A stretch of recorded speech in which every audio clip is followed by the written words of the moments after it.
তো বন্ধুরা, আজকে তোমাদেরকে আমার গাড়ির অবস্থাটা দেখাচ্ছি। যেহেতু দুদিন ধরে বৃষ্টি পড়েছে, সেই কারণে আমার গাড়িটা কীরকম নোংরা হয়েছে দেখাচ্ছি তোমাদেরকে। গাড়িটা এখানে রাখা আছে, আর এইটা হচ্ছে বাবার নতুন বাইক। আমার গাড়িটার অবস্থা দেখাচ্ছি। খোলে কি করে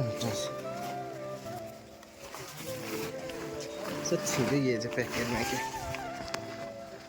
এই দেখো আমার গাড়িটা, দেখতে পাচ্ছ পিছনে দেখো এক ফোঁটাও কাদা লেগে নেই, ঠিক আছে। তো একে আমি এখন নিয়ে যাব আমার বন্ধুর গ্যারেজে, যেহেতু গাড়িটাকে একটু ধুতে হবে। খুবই শখের গাড়ি, তার জন্যে এই কদিন টাইম ছিল না বলে গাড়িটা ধুতে পারিনি। চলো এখন গাড়িটাকে নিয়ে যাবো, একটু ধুলাই করবো গাড়িটাকে। দেখতে পাচ্ছি অবস্থা প্রচুর খারাপ। চলো এখন চাবিটা আনা যাক ঘর থেকে।